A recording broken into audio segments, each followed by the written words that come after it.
Hello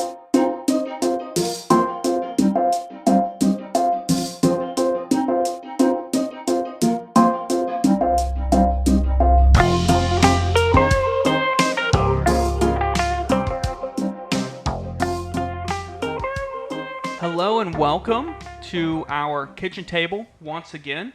I am sitting here with my wife, your therapist, and we've gathered together to talk about the transition from childhood into adulthood.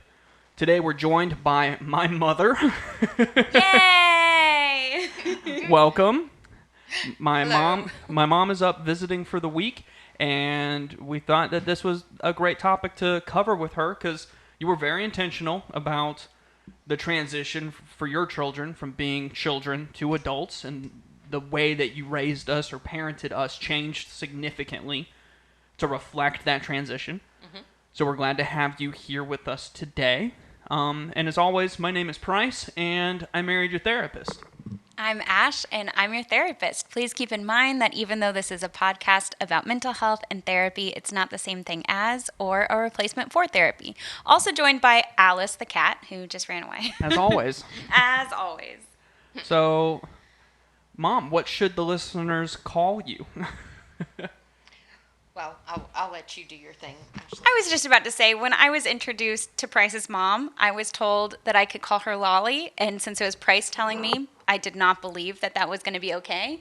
But it turns out that everybody in your life calls her Lolly, and so now she's Lolly to you all too. So meet Lolly. Lolly, why do people call you Lolly? Be sure to grab the microphone and really let everybody know. Oh, ow. Okay, I just had a cat claw me. Welcome. Welcome to the kitchen table. Welcome to the podcast. So I'm Lolly because I thought that was a cute grandma name. And I thought, all of your friends and all of Eva's friends could call me Lolly because I didn't like Granny or Grandma or any of those other terrible grandma names. Also, at that time, there was a Pop in that situation, and we were going to be Lolly and Pop. Super cute. Lollipop. It's super cute. Come on. Very and then cute. That didn't work out so well. What? It didn't work out. What happened? Well, there's just a Lolly now. There's just a Lolly. There's no Pop. Price, you're just the host. How could you possibly know the awkward backstory walking into that? I feel bad. I feel like I entrapped her into an uncomfortable story or something. Okay. So we've got some notes that we put together to kind of shape this discussion. The first thing on the agenda Oh, is... I know the first thing. I'll kick this off. Do it. So one of the reasons that we're talking about this today is that I see a lot of young adults who struggle with a lot of shame around having a really hard time transitioning into adulthood. They just feel like they've gotten it all wrong and they can't figure it out and they're incapable. But what's actually true is that not only do you need somebody to model that for you, but also you need somebody to explicitly lay out this process for you, and you need to walk through it intentionally and practice it year over year so that when you get out on your own, you can still find your feet. And it's still hard to find your footing as an adult. We've now heard a good bit from Price and know that transitioning to adulthood still sucks. It's still really hard. There's still a lot to figure out. But he had the help and support of having that be really intentional. And I really love some of the things that Lolly did. And I think that this episode is for adults who are raising kids and they're like, how do I do this? What do I do? What if I miss something? That'll be something we talk about today. But it's also I find these conversations really healing. It's also for kids, now young adults, who are like, I didn't get this stuff and it's my fault. And it's like, here is a very intentional process. Here's what you missed, and here's how you can be gracious and kind to yourself and not feel that shame and guilt for not being able to do it. The other possibility for this is that sometimes people do get specific instructions, but it comes with all of the shame and guilt from their parents around not knowing how to do those things. And that's tough too. What do you mean you don't know how to open a bank account? Yeah, there can be that stuff, but it's also it can be shouldn't you have done this by now? But it can also be like, my mom really struggled with cleaning. Cleaning made her anxious. She didn't get a lot of help and support with that growing up. So when it came to cleaning in our house, it was always an emergency. It was always last minute. And even though I know how to clean, I know the steps to go through, I always do it with great fear and anxiety because that's the way that it was taught to me. And so this is about that. Okay. Okay. So, Lolly, what is it that, what was the underlying philosophy behind how you approached navigating this transition with your kids? I think that when you were 10 and Eva was 7, I had a radical shift in my parenting in my attitudes towards parenting. And I realized because I read a book by a dear friend. Her name's Marty Freeman. The book's called Children of Character. And in that book, she basically talked about that the character of your child is more important than anything else. Loving them and respecting them and treating them wholeheartedly was more important than if they could tell you that 2 plus 2 was 4. Not that that wasn't important, but it was specifically a book designed for home educators. And I home educated you guys. Neither of you ever went to school, which is a pretty radical move on my part. And yes, I did believe I could do it better than the government. Hashtag libertarian. So when you were 10 and Eva was 7, I realized that I took my value as a person, as a mother, based on how the two of you behaved. And it was incredibly harmful to both of you and to me. And reading that book and understanding from Marty what that looks like when you take your value, right, from like really well-behaved children, and that how that makes you look, I realized I was super, super guilty of that. And she used the term, you need to cut inappropriate emotional ties with your children. If you have an inappropriate emotional tie with your child that says, if you make good grades, I am gratified by that. I look better as a mom because my child is smart or well behaved or very polite or whatever. All of those are inappropriate emotional ties because I can't get my worth from the choices you make or the way you behave when you're 5.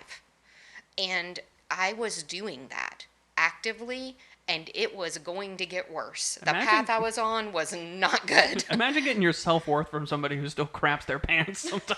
It's so common, though. I think we're set up to feel that way, and people are ready to jump down your throat and be like, you know, this is their parents' fault. If your 4-year-old's having a meltdown in the grocery store, of course they are. That place is overwhelming as hell, I can attest. Right. But there's also this idea that like obedient children are the ideal goal, and something we've talked about on the podcast a good bit is like, you are raising tiny adults. They're going to spend most of their lives being adults, and just going for this Unless like, they die young. True. And so just going for this like picture perfect, they look good, isn't beneficial to them long term. I agree with that, and that's exactly what I was doing. That's what I was doing. I was very concerned about how they made me look. Yeah. And that is, there's nothing healthy about that for me or it's, you know, for the mom, the parent, or the children. And so reading that book, God bless Marty Freeman for writing that book. I don't remember anything else in that book about what was what, but just that to be careful about that. And I joke that I could not, she says, get your scissors out and snip those emotional ties. And I've joked for years now that I had to get out my axe and chop those emotional ties. And it was an ongoing process, right? Like I was really determined when you were 10 years old, but it didn't happen overnight. It was an ongoing process. And I made a lot of mistakes along the way, and I made a lot of mistakes in that specific way up to that point with both you and your sister? The result I see from that sort of parenting on the other side of things are kids who feel incredibly responsible for their adult parents, or like people who grow up feeling incredibly responsible for holding back their emotions, for holding back bad days, for holding back having life questions, because they're like, this essentially has a bad impact on my parent. Like, my parent can't bear these things.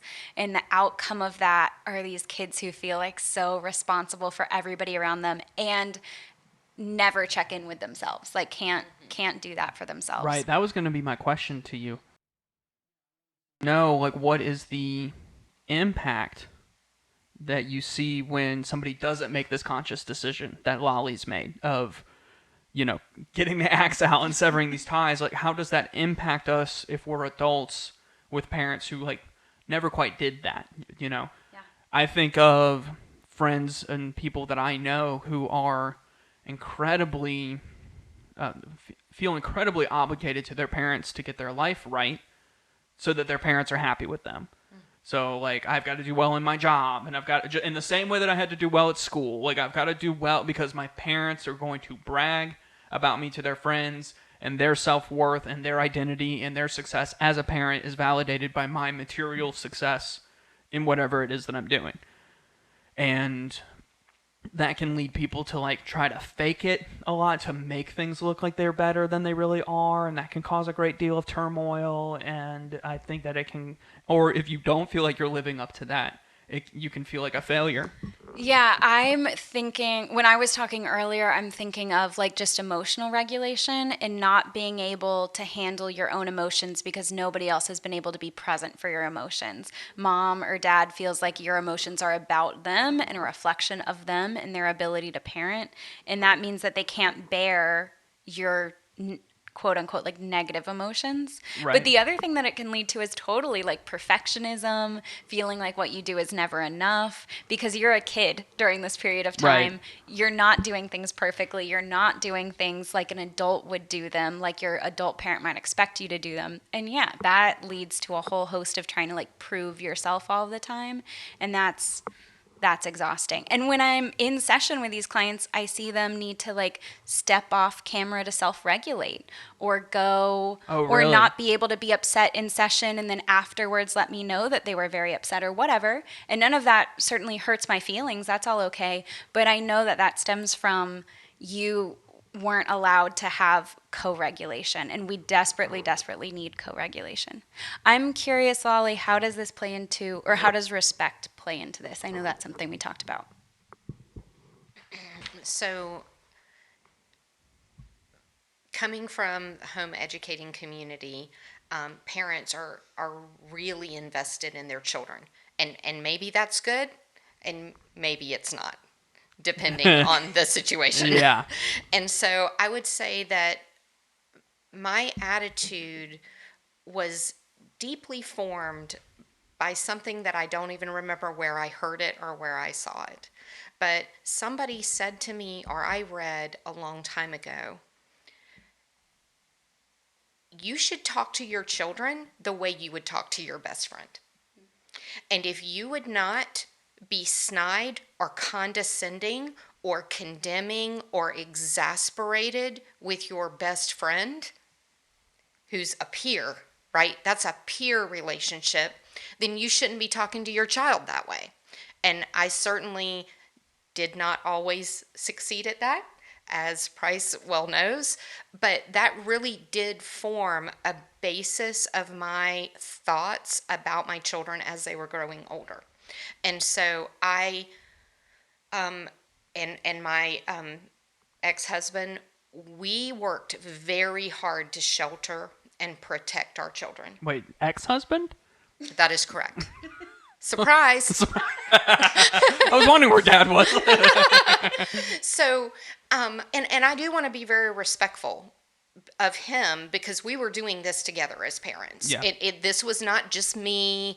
This was us together doing this. But I really wanted to show my kids respect. I wanted to shelter them when they were little because I think that an 8 or a 9-year-old I want them to get to be an 8 or a 9-year-old. And I don't regret the super sheltering that we did with Price and Eva. They may What do you regret it. what when you say sheltering? Like, what do you mean? What were I we mean, sheltered from, and how are we sheltered? specifically TV. A lot of TV shows we didn't watch because they were ugly or they were rude, and I thought, man, we don't need any more of that. We're doing fine on that on our own. Or more often, they were just stupid. They were just dumb shows, and I didn't want my kids watching them. But, we didn't watch rated R movies when the kids were little. I remember, Bryce, you were like 12 years old, and you were like, am I ever going to get to watch anything other than Roly Poly Oly? And I was like, I was livid. and I was actually very impacted by that. I was like, oh, he is 12 years old. I'm being ridiculous. Okay, you can watch something other than that. But I think respect goes so far, and the way you talk to your child, it really matters. And if you wouldn't talk to your best friend like that, and if you would, then you shouldn't. That you shouldn't be that person's friend, probably. But if you just treat your children with respect, like a peer, I think that goes a long way, especially when they hit 12 and 13 years old. So for me, the kind of the break from being super sheltered was 12 or 13. Probably emphasized by the roly-poly-oly comment that Price made to me. And then from there, we had a very specific plan. And it was small steps. It wasn't like, oh, you're 12 now? Congratulations, you're an adult. Yeah. But it was, you're 12 or 13 now, and here you have some more responsibilities, and you also get to have some more privileges. It was around that time that we opened my first checking account. Mm-hmm. And I was given an allowance, and I was expected to manage my money. And there were a lot of things that I had to buy and pay for. I was given a significant allowance, but I was buying toiletries and some clothing items. Yep. I was responsible for that. Like, you made me responsible for a lot of the things that you would have bought, that any parent would be like buying for their kid. I even remember you mentioned recently, like, you had us order our own food at a restaurant, and it never occurred to me that, like, a lot of kids don't order their own food at a restaurant, but that's like a small empowering thing that you can do for a kid. It's like, right. You've got to look the waiter in the eyes and order your food. Right. And it's not easy to do because you're not born knowing how to do that. So I would say that, like, with the allowance thing, we started when everybody turned 5, that's when you got an allowance. And it was like $5. I mean, it was $5 or $6. It was very little, and you got it always in ones. And so you had 3 envelopes. You had a savings envelope, you had a spending envelope, and you had a giving envelope. And you got 5 or 6 ones every 2 weeks. And the only 5 or 6 ones made their way to my spending envelope. I'll tell you that much right now. Well, that's actually not true, because Price Baker would put most of his money in his giving envelope. That sounds correct. Can confirm. Yes. And so, but the requirement was you have to put at least $1 in every envelope. But you have 5 or 6, you can do what you want, but you have to put at least $1 in one envelope. And so that was like kind of the guidelines, right? The little rails in which you learned how to manage your money. And then when we would go to Walmart or Target or wherever we were, everybody's like, run, go get your spending envelope, because if you got money in it, you're going to want to spend it probably. Well, you were always better at saving. Eva, remember? Gum. Yeah, gum. Gum. She'd buy gum she just had to buy something. Yeah, it was great. So, and then that allowance turned into, which is something that my mom and dad did for me when I was 13, significantly increased the allowance. And for about the first year, I went shopping with you, and we would go to the clearance racks, and we would talk about what are some, like, you need underwear, you need socks, you need these staple items, and you need like 2 pairs of jeans, and you need whatever else you need, but buy those things first. And so it was like a year of like us going to the store and doing it together, and getting the toiletries you needed, like at the grocery store or wherever we were at.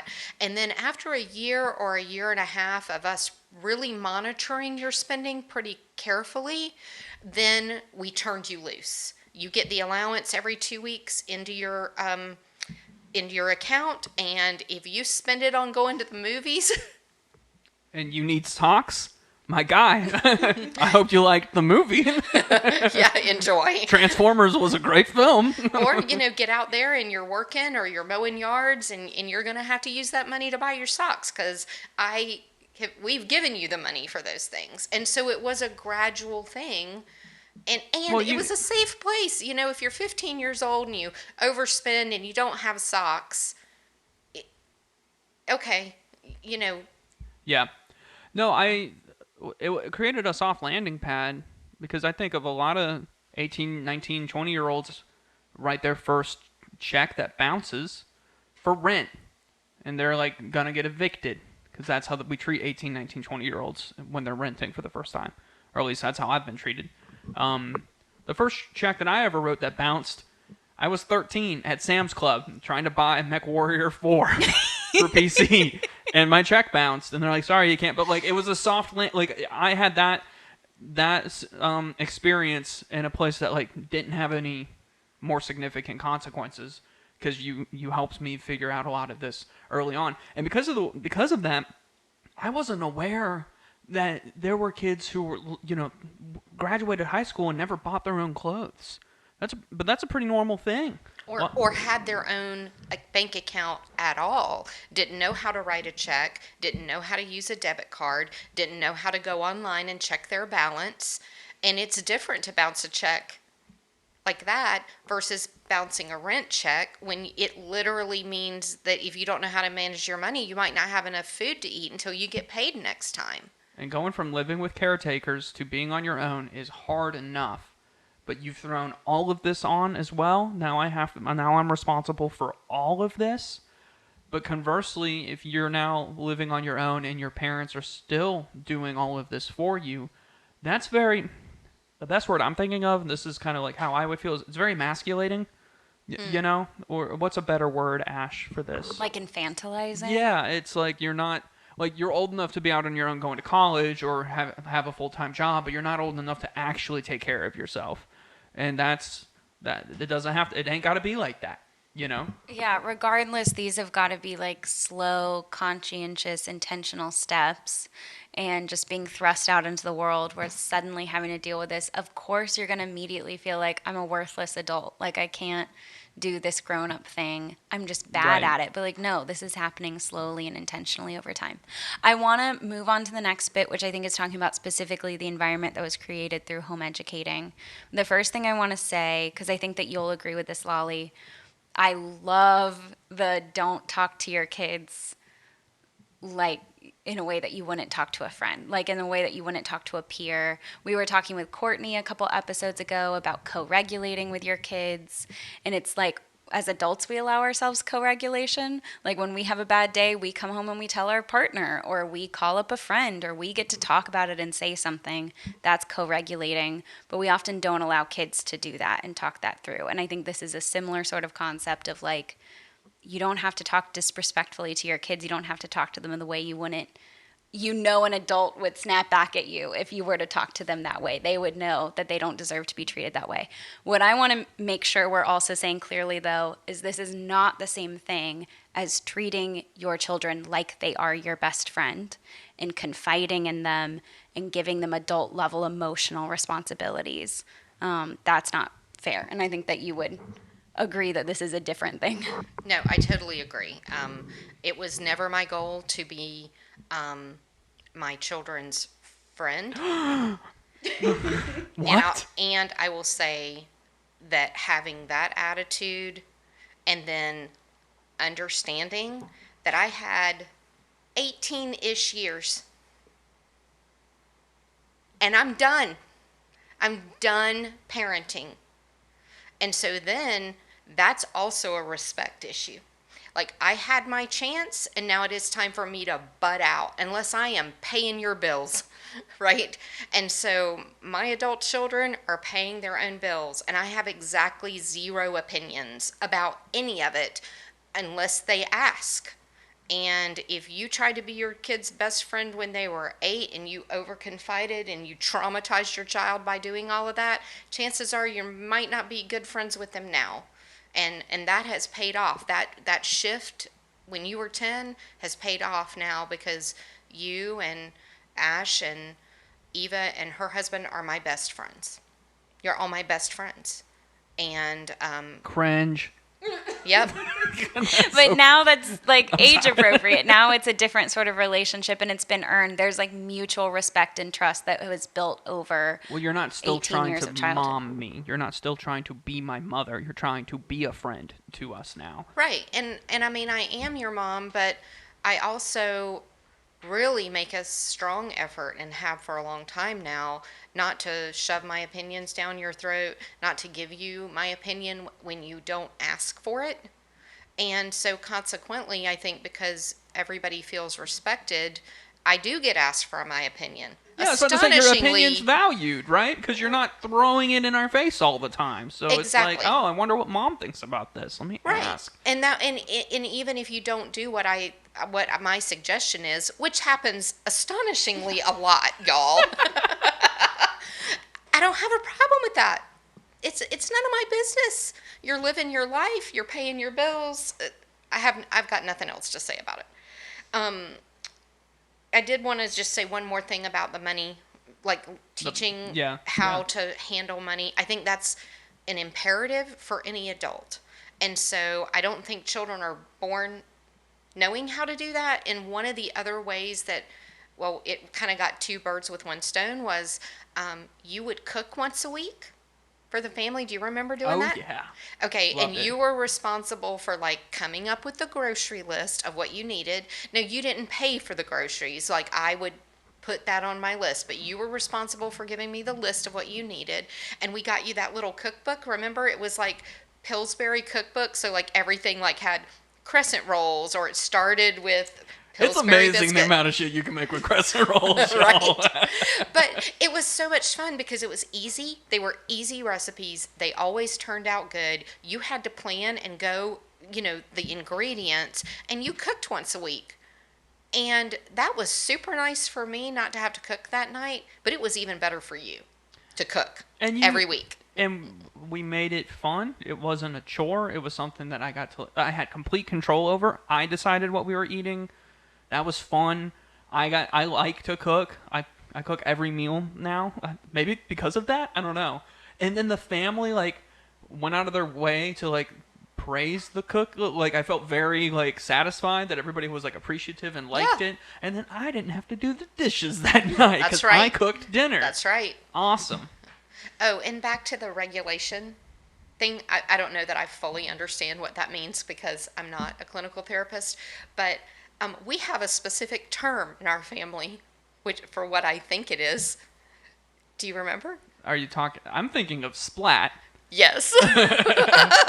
We were always allowed to have a splat. And it was literally I could have a splat, or you or your sister could have a splat. Your dad could have a splat. Like, we're overwhelmed. We've had a bad day. Nothing is going my way. I just got bad news. I am, and so somebody walks in like, what's going on with Price? Don't worry about him. He's having a splat. I think it was like a no explanation needed way to just everybody was allowed to have a bad day. I think a lot of times we don't like kids have bad days. Like, I can come home from work and be grumpy, and I'm allowed to do that as an adult. But I think we have kids come home from school and we're like, stop crying, stop doing that, stop doing whatever. This isn't okay behavior. And a splat was like, everybody's allowed to splat. Everybody's allowed to have a bad day. Right. So. Oh, I think it was good common language for what I think we talk about a lot in the podcast is the needing to deregulate because you're escalated, right? And so that's what we were escalated. We were on the verge of an explosion of emotion, and so that's I'm splatting, and that was like you said, code. I need to go lay down and and have a little cry, and that was allowed in the house, and that was nice. I think a lot of people don't have that, and they don't have a way to describe that. They didn't have a way to articulate that to their family. And we know when you're in the middle of a splat, or whatever you call it in your household, you don't have access to the part of your brain that puts words, that puts language to your emotions. You cannot share what is going on with you in that moment. You need to splat first, and then afterwards you can talk about it if you want to. Interesting. Yeah, that part of your brain goes offline when you're Which is why dysregulated. splat's such a good word, because I always envision the sound of your wet, snotty face hitting the pillow. Splat. I always think of it as remember the Mavis Beacon typing? Oh my And God, you're in yeah. the car, and when you make a mistake, you have a typo, a bug splat on your windshield. Y'all, we're talking about a computer program from the late 90s called Mavis Beacon Teaches Typing. I recently realized Mavis Beacon is not a real person. She's just a digital avatar. Kind of rocked my world a little bit. But yeah, we used to have these things called computers, and they had these things called keyboards, and you didn't just know how to use them because you didn't grow up playing on an iPad since you were a year and a half old, and so you had to learn how to type on them. And that was the computer software we used. Mavis Beacon Teaches Typing. Yep. And every time you hit the wrong key, a bug splattered on the windshield until the whole windshield was covered in bug splats, and then the car would swerve off the road and you would explode, and it would be game over. Okay, now that I'm thinking about that, maybe it wasn't great, but it was fun. Splat. Okay. So I think what we're talking about on a bigger picture, though, is that you gave us opportunities to own things, own our own responsibilities, own I'm cooking a meal, or own I'm buying these clothes and stuff. What's the evolution from those purposeful decisions that you made to actually, because we're still your kids, we're still your children, but you were giving us opportunities to practice being adults in a soft environment. But when adulthood came around, what was the process of ushering us into that next stage of life? I think just the realization that that's why I raised you. That's why we raised you. We raised you to be self-sufficient adults, and it wasn't shocking to me when that happened. And I just wanted to see you succeed and be able to be happy and live your life. I mean, I remember when you were real little talking about wanting to be an attorney or a doctor, and God, what happened?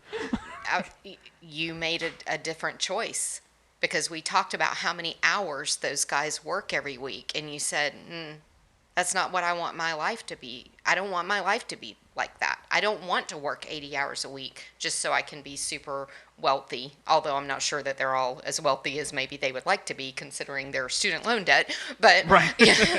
you made that choice that you didn't want to do that, and I was like, you don't have to.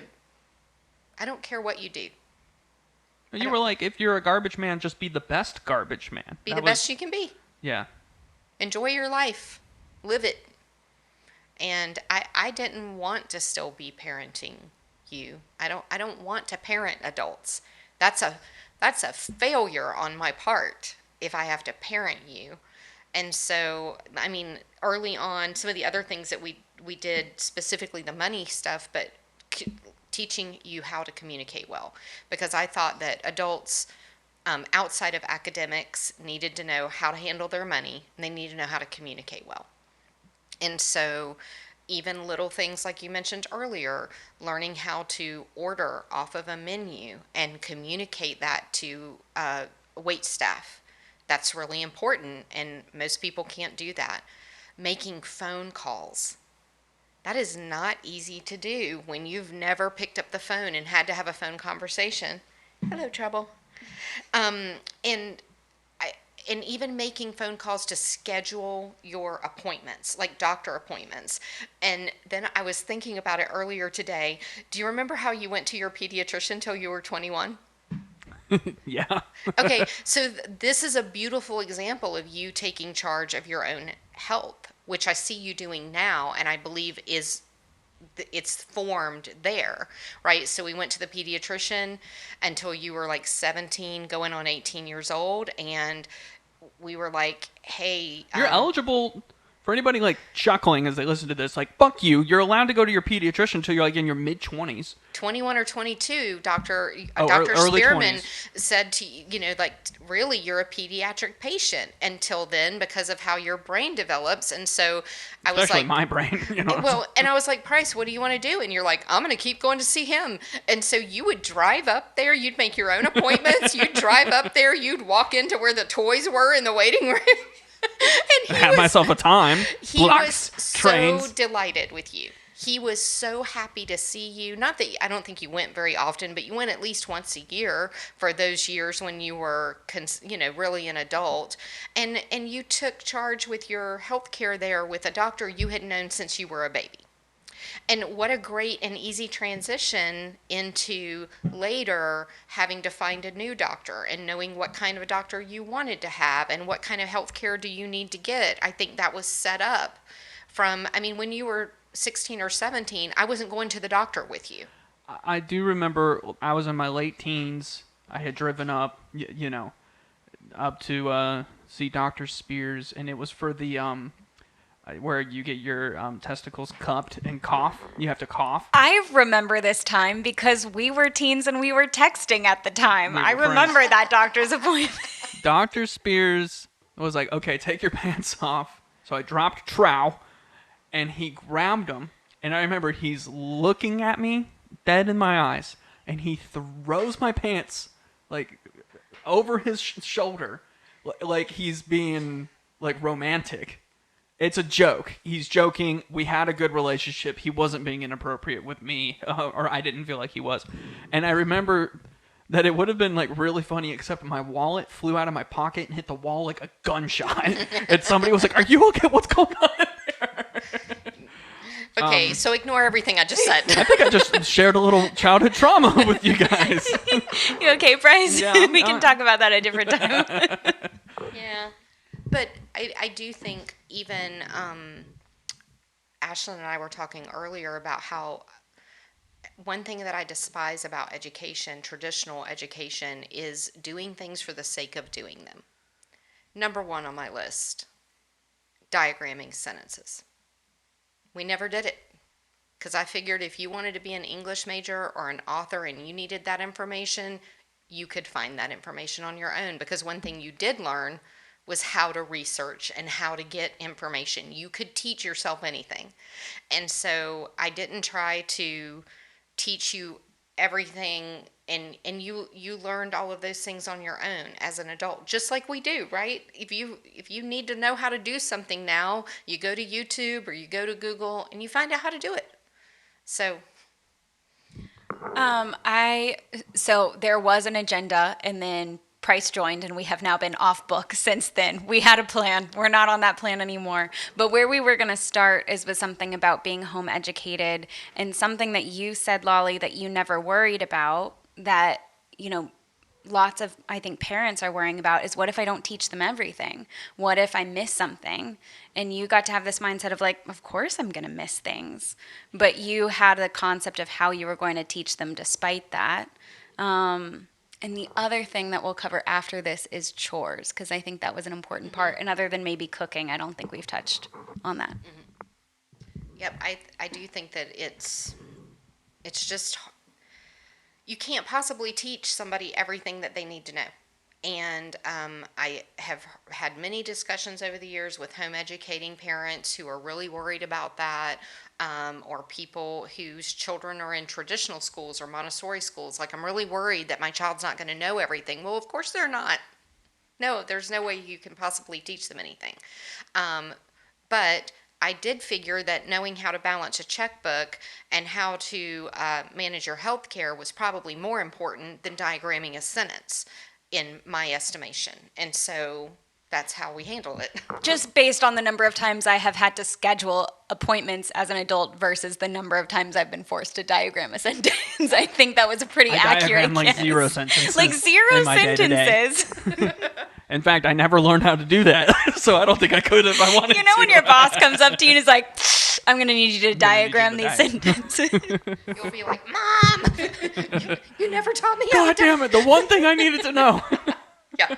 So I do remember you enrolling me in a little class to like learn how to use Google well, and this was probably the mid 2000s. So like Google was still entering the zeitgeist in a little bit of a way. So this class was like, I don't know. I think at the time Google search wasn't what it is today, but also I know how to do scholarly levels of research well on Google because I still know how to use Google search well because of this class. And I'm really good at finding things because of that. And that's so much better than the little bits of information that I could have learned and I'll forget. When we have all the information we need available to us, it's just a matter of finding it. right.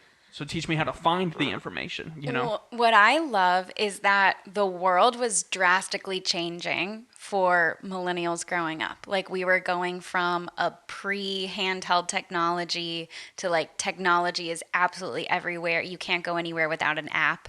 And nobody knew how to anticipate this. But what I love about the way that you were educated and about the things that you prioritized in education and also just in like transition to adulthood is that it's the stuff that still is valuable to you out in the real world. Like a lot of that stuff we don't really need to teach anymore in the same way, but it was really like what's going to get you through life, what's going to help you teach yourself the things you need to know. I remember that class, I think, taught you how to set up Google alerts. Yep. I don't even know if that's still a thing. Oh, yeah. Is it? Oh, yeah. Yeah, I don't use it personally, but I didn't know how to do that, so that was a great little We class set up for you to Google learn. alerts for, I set up Google alerts recently for Ash's name. Mm-hmm. And we get Google, when she gets, Right. there's stuff online, chatter, people are talking about Ash. Of course they are. I get those alerts. I'm paying attention. Yeah, we had a news article get posted in the UK about one of our videos, one of our reels. Oh, cool. Yeah, yeah. I hit her up. I was like, hey, that's us. The journalist. I was like, hey, that's us. That's really cool. And she's like, yep. Well, yep. Have a good one. I guess I knew it was going to be somebody, you know, okay. Yeah. Okay, so talk to us about chores and how you managed chores and rolled chores into like the way that you brought us up. It kind of goes along with the allowance. So I think allowance and chores are a way that you can have a very young child start to understand their worth and their value and how much they can really help a family and how meaningful that help is.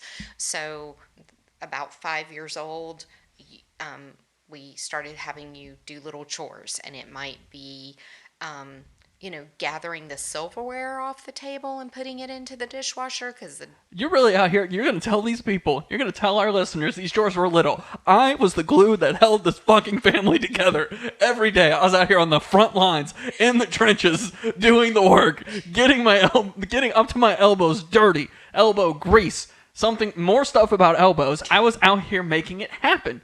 And you're going to say, I'm just picking up utensils off the table. If I didn't do that, who would have, mother? So Lolly was very effective in teaching her children that they were an important component of the household. Maybe too effective. That silverware wasn't going to pick itself up. That's so, right. So I think that it is important for your kids to learn how to do chores. And one thing that parents obsess over is whether or not to pay for chores. Like the chores and the allowance thing are very much intertwined for a lot of parents. And I don't think it matters. Just choose something and stick with it. So we chose not to associate it with chores because y'all, I did not have time for that. I did not have time for checking off these massive checklist that people would have, and you get 25% for this and you get 25% for no. Yeah, you were our mother, not our shift supervisor. Correct. I can't. There's value there. If a parent has the margin to do that in their life, more power to them. But we chose that your dad got paid every other week. And every other week when he got paid was when you got your allowance. It's when your sister got your allowance. Because you were part of the family. And that was just part of the family. He earned income and shared that. And we all worked together in the house to do chores. And so you had daily chores. You had little daily chores you were supposed to do every morning. And then every day you had some sort of 30-minute chore, like a bigger chore. So like every Thursday you were in charge when you were got a little older. You were in charge of vacuuming the van, and sometimes we That were was busy. Tuesday, but whatever. Whatever. So maybe we were busy and you didn't do it that week, but it got done 2 or 3 times a month, and so the van wasn't like a pigsty, and you learned how to vacuum out a van, and then you started doing the yard work, and so a lot of your bigger chores were yard work based because you mowed the yard and did all of that for us, We which was got a huge help. yard of the month in our neighborhood. We did got yard of the month thanks to who?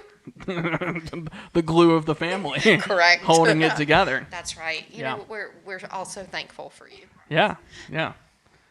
You're welcome. So I think that it's important to recognize that very little children can understand how to use money. Make it easy. Give them ones. Give them a couple of envelopes to put it into. And then... And I liked the, I'm giving you $6. You have 3 envelopes. $1 mandatory goes to each envelope, and then the other 3 are for you to determine what you want to do with. Right, but when you got older, we weren't doing that. Oh, no, When you got when I was older- first starting. But when you first started, yes, you had to put some in the envelopes. But when you got older, 8, 9, 10, 11, whatever, you were still getting an allowance, and then eventually got a much larger allowance. But nobody was checking you to see were you saving or spending. But I think you were doing those things because that's what you learned to do. And I think that breaking chores into smaller parts and having someone help means that they probably don't think it's an imposition to keep their own space clean. Like, you're not helping Ashlyn around the house when you do chores. Right. You live here. Yeah.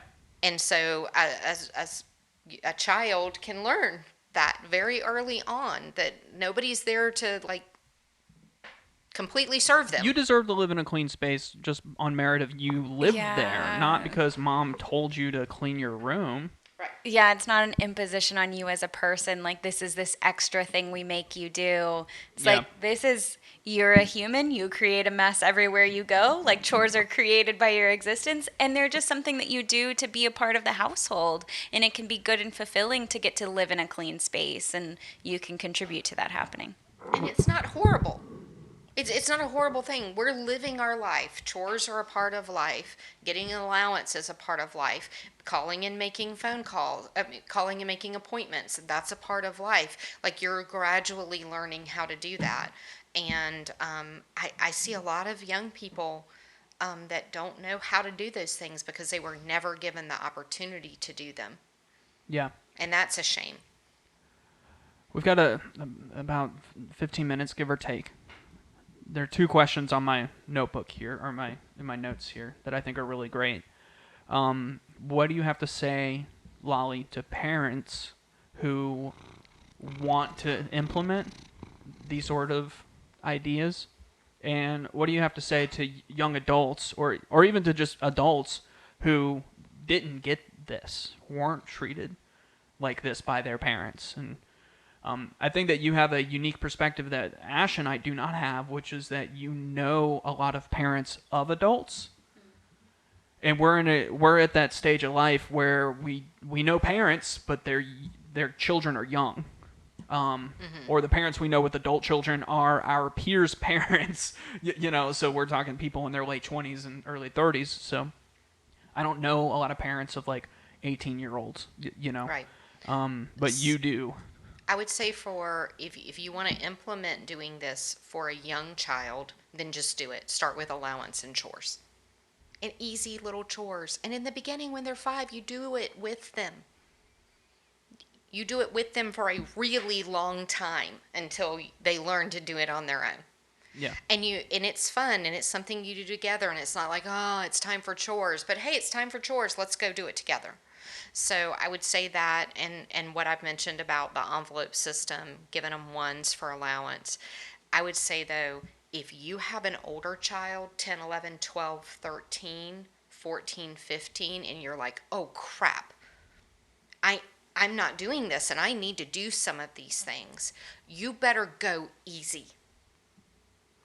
So by going easy, what I mean is you have to start slow, just like you would with a younger child. So if you have a 14 or 15-year-old that has never handled their money themselves, then go to them and say, hey, I realize that I haven't done something that I think is really important.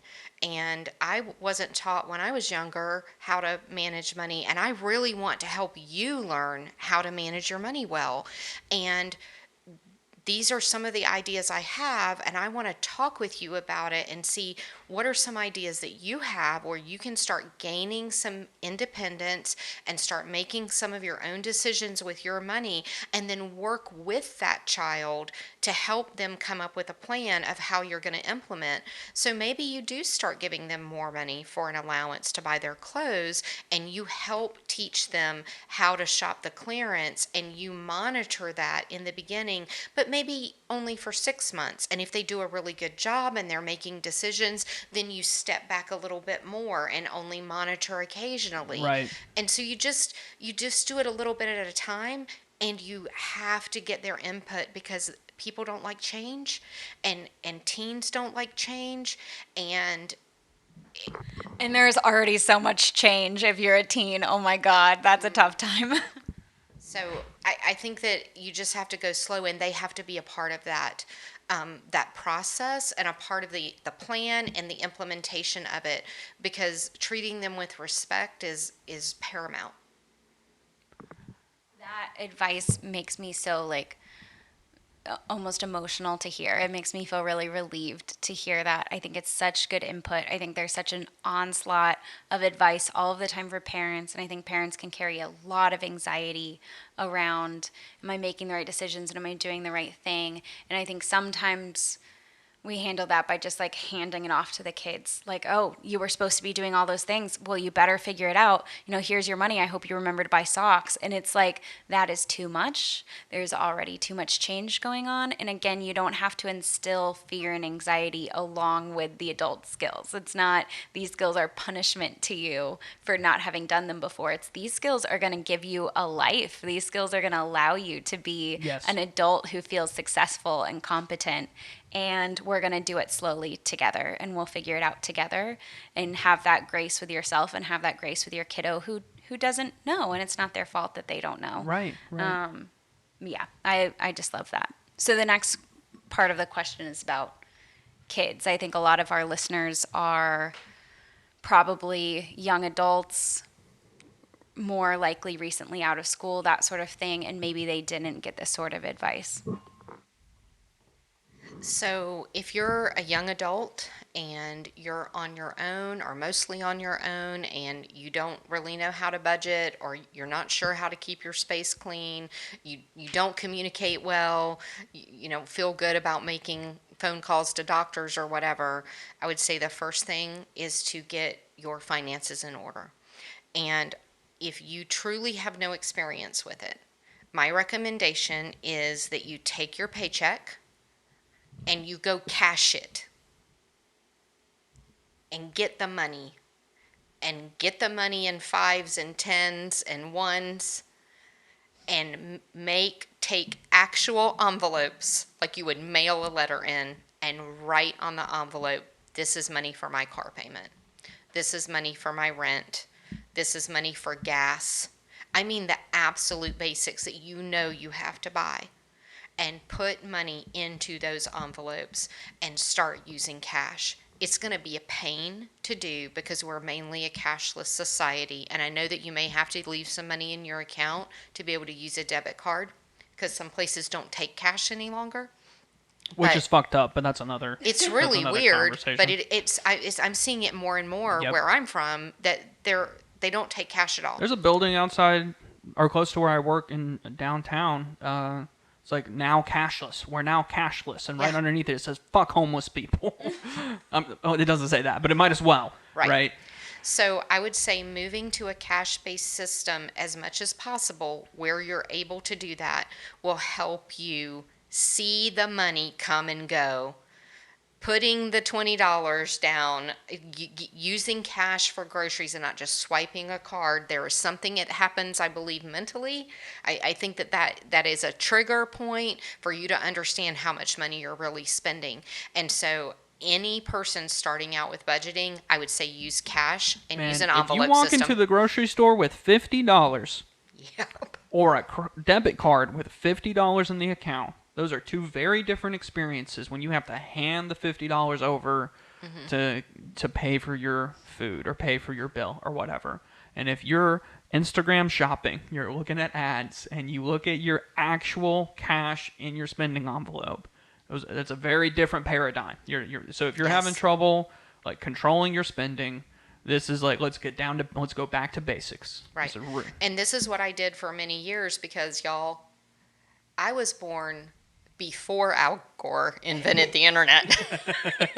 There was no internet. So I mean, my ex-husband and I used cash envelopes probably for 15 years, and I kept a ledger with a notebook and wrote down line item every expense out of every envelope. I had to keep track of it like a peasant with a pencil. But now I have digital envelopes. I have little envelopes on my phone, and I know when I go to the grocery store, I look at my grocery envelope and I'm like, there's $27 in my grocery envelope. Going to be real careful about what I buy because it's not my balance in my checking account I can spend. I got $27 for groceries because I've got other bills coming due. That's really the magic of like the envelope system and the cash system is you're actually seeing the money, you're actually seeing how much is leaving, but then also you're recognizing that like you're not working within your bank account balance, you're working within these designated categories, and probably a lot of those are things that absolutely must be paid. And so you can't take from your rent to pay your groceries. Like you need all that money. And the envelope system is really beautiful for helping your brain to comprehend that. And just like you were saying, Lolly, like it really works well with the way that our brain works because we deal in the physical, not in, the numbers that are on my phone and my bank account that don't mean anything. And the proverbial they want you in debt. They want you to not be paying attention to where your money is going. And it's rough out here. Like it is very tough right now to make it, especially in your early 20s. And you got to be pinching pennies. You got to be counting those dollars.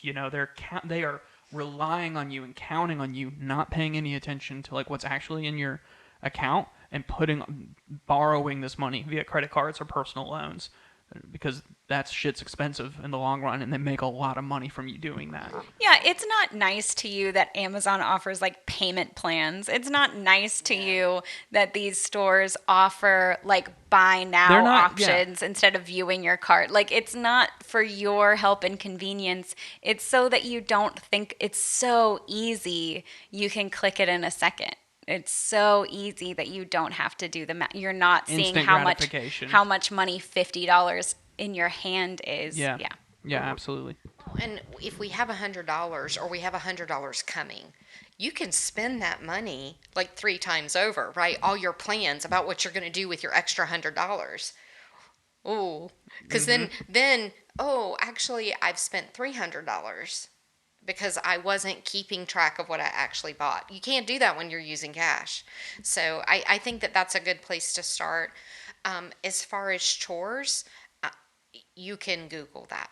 There are so many systems. There are so many people that have written out plans of how to keep your house clean, and you can find one of 100 that works best for you. Maybe in the show notes, or maybe Ashlyn, you have specific places.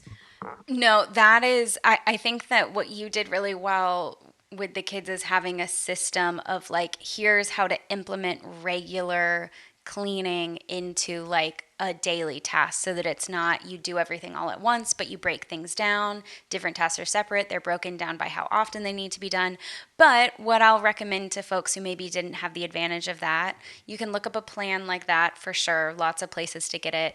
Look up like cleaning schedule. But also, YouTube is filled with clean with me, cook with me, clean my bathroom with me, vacuum my carpets with me. Put on one of those and like do it with somebody else. That's a really beautiful way to learn so that you're getting to like essentially literally co-regulate with that person while you're doing a task together. That can be super helpful. My final question for you before we wrap up. What advice do you give to the parent or the parents that may be listening who are overstepping with their adult children, who are still trying to parent their adult children, who are still getting too much personal meaning and satisfaction out of the success of their adult children, who are out of bounds? What do you say to those folks? I think that's really difficult and incredibly complex because that parent is dealing with a set of trauma that is all their own. There is some reason why they need validation from the lives of their adult children. And that is beyond my pay grade. But I will say is if you're doing that, you need to go to therapy and you need to stop it. Because if you continue doing this, if you continue forcing your opinions down your adult children's throat, giving them advice when they have never asked you for advice, pushing the boundaries of being manipulative, like about whether or not they're going to spend Christmas with you or someone else, and using anger to manipulate them, you have got massive problems and you are likely going to lose relationship with that adult child. And honestly, if you're behaving that way, that's exactly what you deserve. So I would say to adult children that are having that happen, that they need their own particular set of boundaries, and hopefully they're in therapy too. So I think that it's an incredibly dangerous and destructive thing to do, and I see a lot of people doing it. I'm just going to run and grab $5 cash out of my mom shills for therapy envelope. Yeah. I mean, I have gone to therapy. I went for about a year because you and your sister and Ashlyn and Robert like suggested that I do that, and I was like, I'm fine. I'm Gen X. I'm fine. We don't need no fucking therapy. Right. But it was very helpful to me, and it really revealed some things to me that I needed to know about myself, and it was very good. And if you're getting value from adult children, there's something really wrong, and you are worth figuring that out. And if you have a parent that's treating you that way, I don't think that it's your fault. I think that it lands squarely. The responsibility lands on their shoulders, and you cannot fix them. Because the other thing I've learned in my life is I cannot change anyone. And when you realize that you cannot change a controlling parent, you can't change the way they relate to you, it is incredibly freeing. And I wouldn't recommend that anybody ever cut off relationship with a family member because I'm not a clinical therapist and I just wouldn't generally recommend that. But I think if you are in a therapy situation, that therapist can help you decide what are some good and healthy boundaries for you and for your parent so that you can hopefully enjoy a healthy relationship with them. Ash, any final thoughts for us before we close out? I think that was really beautiful. I think I have a lot of things to say, but I'm not going to say them all. We'll save it for a different time. But I think that was really beautiful. I think that if you're an adult dealing with not having had this sort of support growing up, like go so easy on yourself. There's a lot of shame that comes with that, and it's not your shame to bear. Like it's not that you failed at being a kid. Like you're now stuck in this horrible, impossible situation of needing to figure out all of this on your own. And so take these small steps, do these small things, and know that like this does get easier with practice. And the great thing about teaching something to somebody that they should have learned earlier is how quickly we have the ability to learn things and to catch up with our own age. Yeah. That is a beautiful skill that like our brain has. Like the development was still happening. The structure is built. Yeah. The filing cabinets are there. It's waiting for information. So like you can build these habits. You can do those things. And the shame that you feel like isn't fair to you. And we can work to let that stuff go.